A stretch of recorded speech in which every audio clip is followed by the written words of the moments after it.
Students அனைவருக்கும் வணக்கம். இன்னைக்கு வீடியோல நம்ம என்ன பார்க்க போறோம் அப்படின்னா மெஷ் அனாலிசிஸை பேஸ் பண்ணி தான் ப்ராப்ளம் பார்க்க போறோம்.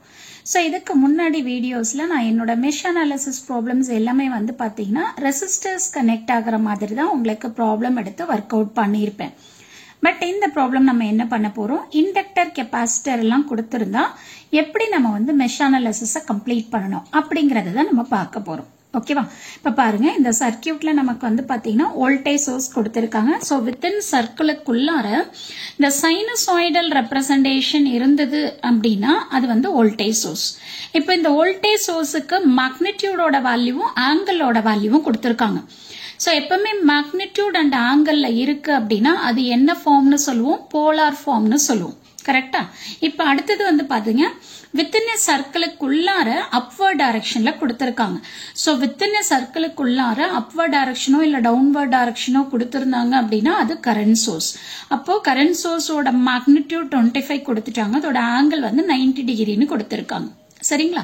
சோ இங்க வந்து பாத்தீங்கன்னா இண்டக்டர் அதோட ரியாக்டன்ஸோட வேல்யூ கொடுத்துட்டாங்க, இங்க கெப்பாசிட்டன்ஸ் இதோட ரியாக்டன்ஸோட வேல்யூ கொடுத்துட்டாங்க. சரிங்களா? அப்போ இந்த சர்க்கியூட் வந்து பாத்தீங்கன்னா ரெசிஸ்டர், இண்டக்டர், கெப்பாசிட்டர் எல்லாமே இருக்கு. அப்போ வந்து இது என்ன சர்க்கியூட் அப்படின்னா ஏசி சர்க்கியூட். அப்போ இந்த ஏசி சர்க்கியூட்டை நம்ம வந்து மெஷ் அனாலிசிஸ் யூஸ் பண்ணி எப்படி வந்து இந்த 4 ஓம் வழியா போற கரண்ட்டை ஃபைண்ட் அவுட் பண்ணணும் அப்படிங்கறது தான் நம்ம பார்க்க போறோம். ஓகே, சோ இதுவும் ரொம்ப சிம்பிள் தான். இப்போ வந்து பாத்தீங்கன்னா இதே ப்ராப்ளம் நீங்க என்ன பண்ணலாம் அப்படின்னா நோடல் அனாலிசிஸ் யூஸ் பண்ணியும் நீங்க ஃபைண்ட் அவுட் பண்ணலாம். ஓகே, பட் நீங்க எந்த மெத்தட் பண்ணாலும் சரி ஃபைனல் ஆன்சர் உங்களுக்கு சேமா தான் வரணும். அப்படி உங்களுக்கு டிஃப்ரெண்டா வருது அப்படின்னா அப்ப எங்கேயோ தப்பு பண்ணிருக்கோம் அப்படின்னு அர்த்தம். சரிங்களா? ஓகே, இப்போ நான் என்ன பண்ண போறேன், மெஷ் அனாலிசிஸ் யூஸ் பண்ணி தான் இந்த ப்ராப்ளம் பண்ண போறேன். அதனால நான் என்ன பண்ண போறேன் அப்படின்னா, இங்க பாருங்க, இங்க கரண்ட் சோர்ஸ் இருக்கு, இந்த கரண்ட் சோர்ஸுக்கு பார்லலா நமக்கு ரெசிஸ்டன்ஸ் இருக்கு. அப்ப நான் என்ன பண்றேன் அப்படின்னா இந்த கரண்ட் சோர்ஸ் வந்து பாத்தீங்கன்னா நான் வந்து வோல்டேஜ் சோர்ஸா கன்வெர்ட் பண்றேன். இதை எப்படி கன்வெர்ட் பண்ணணும் அப்படின்னா நார்மலா டிசி சர்க்கியூட்ல நம்ம எப்படி பண்ணுவோம், V is equal to I into R னு பண்ணுவோம்ல, அதே மாதிரி தான் இங்க கரண்ட் சோர்ஸ், இந்த கரண்ட் சோர்ஸோட ரெசிஸ்டன்ஸ் நம்ம மல்டிப்ளை பண்ணோம் அப்படின்னா நமக்கு வோல்டேஜ் கிடைச்சிரும். V is equal to IR படி. ஓகேவா? அப்ப நெக்ஸ்ட் என்ன பண்ணணும் அப்படின்னா இந்த ரெசிஸ்டன்ஸை வோல்டேஜ் சோர்ஸ்க்கு சீரிஸ்ல கனெக்ட் பண்ணணும். அதுதான் நான் இங்க பண்ணிருக்கேன். சோ இங்க 2 ஓம் இருக்குல்ல, அந்த 2 ஓம் இங்க கனெக்ட் பண்ணிட்டு சோ இதுக்கு கீழே நான் என்ன பண்ணிருக்கேன், வோல்டேஜ் சோர்ஸை கனெக்ட் பண்ணிருக்கேன். சோ 2 into 25 வந்து 50. சோ நெக்ஸ்ட் வந்து பாத்தீங்கன்னா இந்த டெய்ல் எண்ட் வந்து எப்பவுமே நெகட்டிவ், ஆரோ எண்ட் எப்பவுமே பாசிட்டிவ். சோ அதனால நான் என்ன பண்ணிருக்கேன், நெகட்டிவ் டு பாசிட்டிவ் மார்க் பண்ணிட்டேன். அப்ப என்ன பண்ணிருக்கோம், நம்ம இந்த கரண்ட் சோர்ஸ வோல்டேஜ் சோர்ஸா மாத்திட்டேன். இப்ப இன்னொரு விஷயம் கேட்கலாம், மேடம் ஏன் மேடம் நான் இந்த கரண்ட் சோர்ஸ அப்படியே வச்சுக்கிட்டு நான் ப்ராப்ளம் பண்ண முடியாதா அப்படின்னா கொஞ்சம் காம்ப்ளெக்ஸா இருக்கிற மாதிரி ஃபீல் பண்ணுவீங்க. இப்ப மாத்திட்டீங்க அப்படின்னு வச்சுக்கோங்களேன். இப்ப பாருங்க, டோட்டலா எத்தனை லூப் இருக்கு, 3 லூப் இருக்கு, அவ்வளவுதான். ஓகே, சோ இப்ப இந்த 3 லூப் வச்சு நம்ம என்ன பண்ணிடலாம், டைரக்டா வந்து மேட்ரிக்ஸை ஃபார்ம் பண்ணிக்கலாம். எப்பவுமே வந்து பாத்தீங்கன்னா ஏசி சர்க்கியூட் நீங்க பண்றப்ப ரொம்ப டைம் எடுத்துக்கும். சரியா? சோ அதனால வந்து ரொம்ப காம்ப்ளெக்ஸா எல்லாம் நீங்க ஃபார்ம் பண்ணி கொண்டு போக வேண்டாம். சோ எந்த அளவுக்கு ரெடியூஸ் பண்ணி சர்க்கியூட்டை நம்ம மினிமைஸ் பண்ணி வச்சுக்க முடியுமோ அந்த அளவுக்கு பண்ணிட்டீங்க அப்படின்னா கொஞ்சம் ஃபாஸ்டா முடிச்சுக்கலாம், அவ்வளவுதான். அதனால நான் என்ன பண்ணிருக்கேன், இந்த கரண்ட் சோர்ஸா வோல்டேஜ் சோர்ஸா மாத்திட்டு டோட்டலா எத்தனை லூப் இருக்கிற மாதிரி கொண்டு வந்துட்டு 3 லூப் இருக்கிற மாதிரி கொண்டு வந்துட்டேன். ஓகேவா? இப்ப நான் என்ன பண்ண போறேன் அப்படின்னா மெஷ் அனாலிசிஸ்ல நம்ம டைரக்ட் இன்ஸ்பெக்ஷன் மெத்தட்ல நம்ம மேட்ரிக்ஸை ஃபார்ம் பண்ணுவோம்ல, அதே கான்செப்ட் தான் இங்கேயும். இப்ப பாருங்க, இப்ப இந்த லூப் 1 எடுத்துக்கிட்டோம் அப்படின்னா எனக்கு ரெசிஸ்டன்ஸ் இருக்கு, ரியாக்டன்ஸ் இருக்கு. அப்ப இது ரெண்டுத்தையும் நான் என்ன பண்ணிக்கணும், ஆட் பண்ணிக்கணும். ஓகே, சோ அதனால 5 plus J2 எழுதியாச்சு. அடுத்து வந்து பாத்தீங்கன்னா 1 2. சோ 1க்கும் 2க்கும் இடையில வந்து நமக்கு காமனா என்ன இருக்கு, J2 இருக்கு. பட் வந்து பாத்தீங்கன்னா லூப்போட டைரக்ஷன் வந்து இது டவுன்ல வரும், இது அப்ல போகும். ஏன்னா நான் எல்லா லூப்லயும் கிளாக் வைஸ் எடுத்து இருக்கிறதுனால. ஓகே, அப்ப இங்க மைனஸ் J2 வரும். அடுத்து 1 3. சோ 1க்கும் 3க்கும் இடையில வந்து பாத்தீங்கன்னா எனக்கு வந்து எந்த ஒரு எலிமெண்ட்டும் இல்ல, அதனால 0. ஓகே, அடுத்து வந்து 2 1. சோ 2க்கும் 1க்கும் காமனா இருக்கிறது இந்த J2 தான். மறுபடியும் லூப்போட டைரக்ஷன் பாக்குறப்போ ஆப்போசிட், அதனால மைனஸ் J2. அடுத்து 2 2 எடுத்தோம் அப்படின்னா இங்க J2 இருக்கு, இங்க மைனஸ் J2.5 இருக்கு. அப்ப நமக்கு என்ன வரும், மைனஸ் J.5 வந்துரும். இங்க என்ன இருக்கு, ரெசிஸ்டன்ஸ் இருக்கு. சோ அப்போ 4 மைனஸ் J.5 வந்துருச்சு. ஓகேவா 4 மைனஸ் ஜே 0.5 எழுதியாச்சு. அடுத்து வந்து பாத்தீங்கன்னா 2 3. சோ 2க்கும் 3க்கும் காமனா என்ன இருக்கு பாருங்க. 2க்கும் 3க்கும் காமனா மைனஸ் ஜே 2.5 இருக்கு. பட் டைரக்ஷன் பாக்குறப்போ செகண்ட் லூப்ல டவுன்ல வரும், தேர்ட் லூப்ல அப்ல போகும். ஆப்போசிட்ங்கிறதுனால நம்ம என்ன பண்ணணும், மைனஸ் ஆல்ரெடி இங்க ஒரு மைனஸ் இருக்கிறதுனால பிளஸ் ஜே 2.5 போட்டிருக்கோம். சரிங்களா? அடுத்து வந்து 3க்கும் 1க்கும் there is no common, அதனால 0 போட்டுட்டோம். அடுத்து பாத்தீங்கன்னா என்ன வரும், இது 3 1 3 2. சோ தேர்ட் லூப்புக்கும் செகண்ட் லூப்புக்கும் காமன் மறுபடியும் எது வரும், இதுதான் வரும். அப்ப ஜே 2.5. அடுத்து 3 3. சோ 3 3ங்கிறப்ப பாருங்க இங்க 2 இருக்கு, இங்க மைனஸ் ஜே 2.5 இருக்கு. அப்ப 2 மைனஸ் ஜே 2.5. சோ இது மெஷ் அனாலிசிஸ்ங்கிறதுனால அன்னோன் வந்து current I1 I2 I3. So this is equal to, இப்ப லூப் 1ல வோல்டேஜ் என்ன, எப்பவுமே இது வந்து நெகட்டிவ், இது பாசிட்டிவ். அப்ப நெகட்டிவ் டு பாசிட்டிவ்னா 25 ஆங்கிள் 0 டிகிரி. அடுத்து வந்து பாத்தீங்கன்னா செகண்ட் லூப்ல நமக்கு எந்த சோர்ஸுமே இல்ல, அதனால 0. அடுத்து தேர்ட் லூப் எடுத்துக்கிட்டோம் அப்படின்னா, தேர்ட் லூப்னா நான் கிளாக் வைஸ் எடுத்திருக்கேன். சோ அதனால positive to negative, positive to நெகட்டிவ்னா minus. So minus 50 into 90 degree. ஓகேவா? இப்போ நான் என்ன பண்ணிட்டேன், மேட்ரிக்ஸ ஃபார்ம் பண்ணிட்டேன். இப்போ நமக்கு என்ன क्वेश्चन கேட்டிருக்காங்க, ஃபைண்ட் தி current flowing through 4 ohm resistor. அப்ப 4 ஓம்ங்கிறது எந்த லூப்ல இருக்கு, நமக்கு செகண்ட் லூப்ல இருக்கு. செகண்ட் லூப்ல அதுவும் வந்து பாத்தீங்கன்னா இண்டிபெண்டன்ட் பிரான்ச்ல தான் இருக்கு. அப்ப இது வழியா என்ன கரண்ட் போகும், I2 கரண்ட் போகும். அப்ப நம்ம என்ன பண்ணலாம், டைரக்டா I2 மட்டும் கண்டுபிடிச்சா போதும். ஏன்னா இது ஏசி அனாலிசிஸ்ங்கிறதுனால டைம் ரொம்ப எடுத்துக்கும். அதனால என்ன கேட்டிருக்காங்களோ அதை மட்டும் ஃபைண்ட் அவுட் பண்ணா போதும். சரியா? இப்ப நான் என்ன பண்ண போறேன் அப்படின்னா, ஃபர்ஸ்ட் இந்த matrix, that is impedance matrix, இதை எடுத்து டெல்டா ஃபைண்ட் அவுட் பண்ண போறேன். ஓகேவா? So del is equal to இந்த மேட்ரிக்ஸா, இம்பிடன்ஸ் மேட்ரிக்ஸா. சோ 5 பிளஸ் J2 எடுத்துக்கிட்டோம் அப்படின்னா, சோ இந்த ரெண்டு டேர்மையும் மல்டிப்ளை பண்ணும், மைனஸ் ஆஃப் இந்த ரெண்டு டேர்ம். ஓகேவா? அதுதான் போட்டிருக்கேன். அடுத்து வந்து பாத்தீங்கன்னா இங்க மைனஸ் J2 இருக்கு. நம்ம ஃபார்முலால மைனஸ் வரதுனால மைனஸ் இன்டூ மைனஸ் பிளஸ் ஆயிரும். பிளஸ் J2 இன்டூ, இப்ப இந்த காலமும் இந்த ரோவும் விட்டுடுவோம். பாருங்க, இந்த காலம் இந்த ரோ போச்சு அப்படின்னா இது இதோட மல்டிப்ளை ஆகும். இது 0 இன்டூ எனிதிங் 0 ஆயிரும். சோ அதனால என்ன பண்ணிருக்கேன், 2 மைனஸ் ஜே 2.5 ஓட மைனஸ் J2 மல்டிப்ளை பண்ணிருக்கேன். அடுத்து இங்க என்ன இருக்கு, 0 இருக்கு. 0 இன்டூ எனிதிங் 0, அதனால அதை நான் எழுதவே இல்லை. ஓகேவா?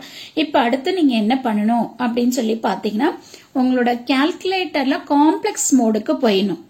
காம்ப்ளெக்ஸ் மோடுக்கு போயிட்டு நீங்க என்ன பண்ணணும் அப்படின்னா, இந்த ரெண்டுத்தையும் மல்டிப்ளை பண்ணணும். ஓகேவா?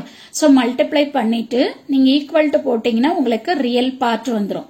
இமேஜினரி பார்ட் வேணும் அப்படின்னா ஷிஃப்ட் ஈக்குவல் டு பிரஸ் பண்ணீங்க அப்படின்னா அதோட இமேஜினரி பார்ட் என்னன்னு வந்துரும். சோ இதை எப்படி பண்ணணுங்கிறத நான் உங்களுக்கு தனியாவே ஒரு வீடியோ போட்டிருக்கேன்.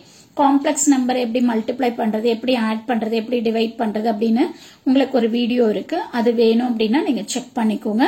சோ இந்த ரெண்டுத்தையும் மல்டிப்ளை பண்றப்ப எனக்கு இந்த டேர்ம் வருது. அதே மாதிரி இதை சிம்பிளிஃபை பண்றப்ப மைனஸ் 6.25, ஆல்ரெடி இங்க ஒரு மைனஸ் இருக்கு. ஓகேவா? சரி, இப்ப அடுத்தது வந்து பாத்தீங்கன்னா, சோ இதை ரெண்டுத்தையும் மல்டிப்ளை பண்ணிருக்கேன். சோ பிளஸ் J2 வச்சுட்டு இது ரெண்டுத்தையும் மல்டிப்ளை பண்ணா மைனஸ் 5 மைனஸ் 4Jன்னு வருது.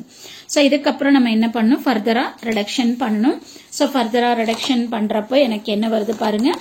சோ 5 பிளஸ் J2, சோ இதை சிம்பிளிஃபை பண்றப்போ 13 minus 11J plus minus 10J plus 8ன்னு வருது. சோ இதை சிம்பிளிஃபை பண்ணீங்க அப்படின்னா உங்களுக்கு டெல்டாவோட வேல்யூ கிடைச்சிரும். So del is equal to 95 minus 39Jன்னு வந்துருச்சு. இப்ப டெல்டா கண்டுபிடிச்சாச்சு. அடுத்து நான் என்ன பண்ணணும், டெல் I2 ஓட வேல்யூ கண்டுபிடிக்கணும். அக்கார்டிங் டு கிராமர்ஸ் ரூல் படி நம்ம I2 எப்படி கண்டுபிடிப்போம், I2 is equal to del I2 divided by delta. சரியா? அதனாலதான் நான் என்ன பண்றேன், டெல்டா கண்டுபிடிச்சிட்டேன். அடுத்து del I2 கண்டுபிடிக்கிறேன். சோ அப்ப del I2 நான் என்ன பண்ணணும், இங்க இருக்கிற இந்த மேட்ரிக்ஸ்ல இந்த செகண்ட் காலம் மட்டும் நம்ம எடுத்துட்டு என்ன பண்ணணும், இந்த வோல்டேஜோட வேல்யூவை கொண்டு வந்து போடணும். ஓகேவா? அடுத்து இன்னொரு விஷயம் என்ன அப்படின்னா, இந்த போலார் ஃபார்ம்ல இருக்கிறத நம்ம ரெக்டாங்குலர் ஃபார்முக்கு கன்வெர்ட் பண்ணணும். இந்த polar to rectangle, rectangular to polar கன்வர்ஷனும் நான் என்னோட வீடியோல உங்களுக்கு சொல்லியிருக்கேன். வேணும் அப்படின்னா அதை ரெஃபர் பண்ணிக்கோங்க. நான் இங்கேயும் அதுதான் பண்ணியிருக்கேன். இப்ப என்ன பண்ணியிருக்கேன் அப்படின்னு சொன்னீங்கன்னா, சோ ஃபர்ஸ்ட் காலம் எடுத்து அப்படியே எடுத்து எழுதியாச்சு. 5 plus J2 minus J2 0. அடுத்து செகண்ட் காலம் மட்டும் நான் என்ன பண்ணிருக்கேன், இந்த வேல்யூவால ரீப்ளேஸ் பண்ணிருக்கேன். சோ 25 angle 0 இந்த போலார் ஃபார்மை ரெக்டாங்குலர் ஃபார்மா மாத்துனீங்க அப்படின்னா 25 plus J0 வரும். சோ அதனால J0 நான் போடல, வெறும் 25 மட்டும் தான் போட்டிருக்கேன். அடுத்து வந்து பாத்தீங்கன்னா 0. அடுத்து வந்து பாத்தீங்கன்னா நமக்கு மைனஸ் இருக்கு, அதை மைனஸ் போட்டுட்டு 50 angle 90 degree. So இதை வந்து ரெக்டாங்குலருக்கு மாத்தினீங்க அப்படின்னா உங்களுக்கு என்ன வரும்? 0 plus 50j வரும். இங்க ஆல்ரெடி நமக்கு மைனஸ் இருக்கிறதுனால நம்ம இங்க மைனஸ் போட்டுட்டோம், அவ்வளவுதான். ஓகேவா? சரி, இப்ப அடுத்து இந்த தேர்ட் காலம்ல இருக்கிறதும் அப்படியே எடுத்து எழுதியாச்சு. எழுதி முடிச்சதுக்கு அப்புறமா இதை நம்ம என்ன பண்ணணும்? சிம்பிளிஃபை பண்ணணும். சோ பாருங்க, 5 plus j2 எடுத்துட்டீங்கன்னா சோ இது ரெண்டும் மல்டிப்ளை பண்றப்ப 0 ஆயிரும். அப்போ இது ரெண்டும் மட்டும் தான் வரும். சோ அதுதான் எழுதியிருக்கேன். So 50j into 2.5j. So minus already நமக்கு வந்து ஃபார்முலாலே வரும், அதனால minus into minus plus ஆயிரும். ஓகேவா? சரி, அடுத்து வந்து பாத்தீங்கன்னா minus 25. So இப்ப இந்த காலமும் இந்த ரோவும் விட்டுட்டீங்க அப்படின்னா minus j2 into 2 minus 2.5j. So 0 into anything 0 ஆயிரும். So அதனால இந்த டேர்மை நான் விட்டுட்டேன். அடுத்து லாஸ்ட் வந்து 0ங்கிறதுனால plus 0 போட்டுட்டேன். ஓகேவா? நெக்ஸ்ட் என்ன பண்றீங்க அப்படின்னா காம்ப்ளெக்ஸ் மோடுக்கு போயிருங்க. சோ இது ரெண்டுத்தையும் மல்டிப்ளை பண்ணீங்க அப்படின்னா minus 125 வரும். அதே மாதிரி இது ரெண்டுத்தையும் நீங்க சிம்பிளிஃபை பண்ணீங்க அப்படின்னா -5 minus 4j வரும். ஓகேவா? இப்ப மறுபடியும் நார்மல் சிம்பிளிஃபிகேஷன் பண்ணுங்க. சோ பண்ணிட்டீங்க அப்படின்னா del i2 ஓட வேல்யூ வந்துரும். So del i2 is equal to -500 minus 150 j வரும். ஓகேவா? இப்ப எனக்கு டெல்டாவோட வேல்யூவும் தெரியும், del i2 ஓட வேல்யூவும் தெரியும். இதுல இருந்து நான் i2 கண்டுபிடிச்சுக்கிறேன். அப்ப i2 is equal to del i2 divided by delta. So இந்த வேல்யூவை நீங்க என்ன பண்ணுங்க? போட்டுட்டு காம்ப்ளெக்ஸ் மோட்ல போயிட்டு டிவைட் பண்ணுங்க. சோ டிவைட் பண்ணீங்க அப்படின்னா உங்களுக்கு என்ன வேல்யூ வரும் பாருங்க? -3.949 minus 3.20 j வரும். இது வந்து ஆக்சுவலா என்ன ஃபார்ம்ல இருக்குன்னா ரெக்டாங்குலர்ல இருக்கு. எப்பவுமே ஏசி ப்ராப்ளம்ஸ் நம்ம பண்றப்போ ஆல்டர்னேட்டிங் கரண்ட்டை பேஸ் பண்ணி ப்ராப்ளம் பண்ணீங்க அப்படின்னா இந்த ஃபைனல் குவான்டிட்டி நீங்க என்ன பண்ணணும் அப்படின்னா இன் டர்ம்ஸ் ஆஃப் போலார் ஃபார்ம்ல தான் ரெப்ரசென்ட் பண்ணணும். சோ அதனால நீங்க என்ன பண்ணணும்? இந்த ரெக்டாங்குலர் ஃபார்மை மறுபடியும் போலாருக்கு கன்வெர்ட் பண்ணணும். அப்போ i2 ஓட மேக்னிடியூட் எவ்வளவு அப்படின்னா 5.082. இதோட ஆங்கிள் எவ்வளவு வருது? -140.98 டிகிரின்னு வருது. சோ அப்போ இந்த அமௌண்ட் ஆஃப் கரண்ட் தான் எனக்கு என்ன ஆகுது அப்படின்னா 4 ohm வழியா ஃப்ளோ ஆகுது. ஓகே, சோ இதுதான் இந்த ப்ராப்ளம்கான ஆன்சர். இதே ப்ராப்ளம் நீங்க என்ன பண்ணலாம்? நோடல் அனாலிசிஸை யூஸ் பண்ணியும் நீங்க பண்ணலாம். ஓகேவா? சோ நோடல் பண்றீங்க அப்படின்னா சப்போஸ் இதே ப்ராப்ளம் எடுத்து நோடல் அனாலிசிஸ் பண்றீங்க அப்படின்னா என்ன பண்ணுங்க? இந்த வோல்டேஜ் சோர்ஸை கரண்ட் சோர்ஸா மாத்திருங்க. ஓகேவா? அப்ப இந்த வோல்டேஜ் சோர்ஸை கரண்ட் சோர்ஸா மாத்திட்டு அதுக்கப்புறம் உங்களோட ப்ராப்ளம் பண்ணீங்க அப்படின்னா ரொம்ப ஈஸியா இருக்கும். சீக்கிரமாவும் நீங்க உங்களோட ப்ராப்ளம் கம்ப்ளீட் பண்ணிக்கலாம். சோ இதே மாதிரி நோடல் அனாலிசிஸ் யூஸ் பண்ணி பண்றப்பவும் இந்த 4 ohm வழியா ஃப்ளோ ஆகிற கரண்ட் இங்கே நமக்கு என்ன ஆன்சர் வந்ததோ அதே ஆன்சர் தான் உங்களுக்கு அங்கேயும் வரணும். அப்ப அங்கேயும் உங்களுக்கு அதே ஆன்சர் வந்துருச்சு அப்படின்னா ப்ராப்ளம் நீங்க கரெக்டா பண்ணிருக்கீங்க அப்படின்னு அர்த்தம். சோ கண்டிப்பா இந்த வீடியோ உங்களுக்கு யூஸ்ஃபுல்லா இருக்கும்னு நினைக்கிறேன். தேங்க்யூ ஃபார் வாட்சிங் திஸ்.